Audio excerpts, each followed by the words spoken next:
ಸ್ವಾತಂತ್ರ್ಯ ಬಂದ ನಂತರ 75 ವರ್ಷದ ಆಡಳಿತದಲ್ಲಿ 60 ವರ್ಷ ಕಾಂಗ್ರೆಸ್ನವರೇ ಆಡಳಿತ ಮಾಡಿದ್ದಾರೆ.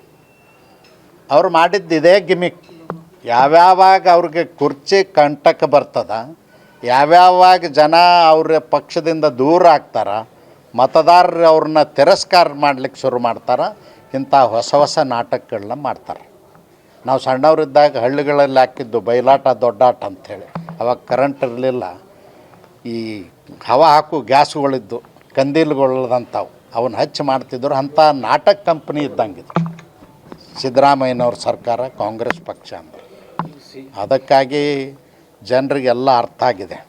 25,000 ಕೋಟಿ SCP TSP ಅನುದಾನವನ್ನು ದುರುಪಯೋಗ ಮಾಡಿಕೊಂಡಂಥ ಸಿದ್ದರಾಮಯ್ಯನವರು ಸರ್ಕಾರ, ಕಾಂಗ್ರೆಸ್ ಪಕ್ಷಕ್ಕೆ ಯಾವುದೇ ನೈತಿಕತೆ ಇಲ್ಲ.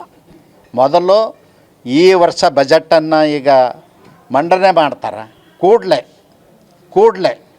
25,000 ಕೋಟಿ ಏನು ಹಿಂದೆ ತೊಗೊಂಡು ಬೇರೆದಕ್ಕೆ ಉಪಯೋಗ ಮಾಡಿಕೊಂಡ್ರಿ ಗ್ಯಾರಂಟಿಗಳಿಗೆ, ಅದನ್ನು ಕೊಟ್ಟು ದಲಿತರ ಅಭಿವೃದ್ಧಿಗೆ ಉಪಯೋಗ ಮಾಡಬೇಕು. ಶಿಕ್ಷಣಕ್ಕೆ, ಆರೋಗ್ಯಕ್ಕೆ ಮತ್ತು ಅವ್ರಿಗೆ ಭೂಮಿ ಸೀಮೆ ಕೊಡಿಸ್ಲಿಕ್ಕೆ, ಮನೆ ಮಠಗಳನ್ನು ಕೊಡಲಿಕ್ಕೆ, ಅದಕ್ಕೆ ಕೊಡಬೇಕು ಅಂತ ಒತ್ತಾಯ ಮಾಡ್ತೀನಿ.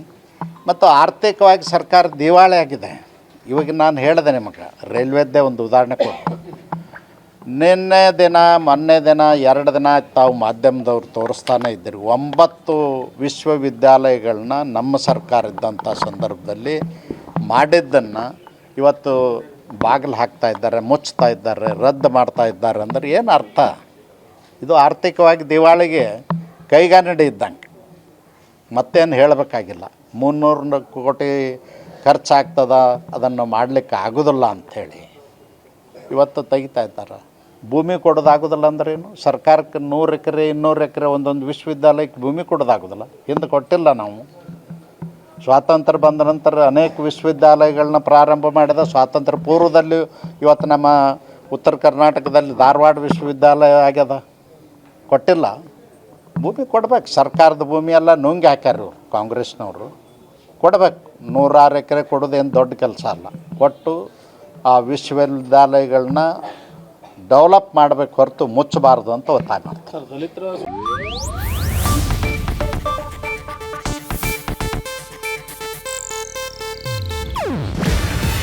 ಇದು ಏಷ್ಯಾನೆಟ್ ನ್ಯೂಸ್ ನೆಟ್ವರ್ಕ್ ಪ್ರಸ್ತುತಿ. ನೀವು ನೋಡ್ತಿದ್ದೀರಾ ಏಷ್ಯಾನೆಟ್ ಸುವರ್ಣ ನ್ಯೂಸ್.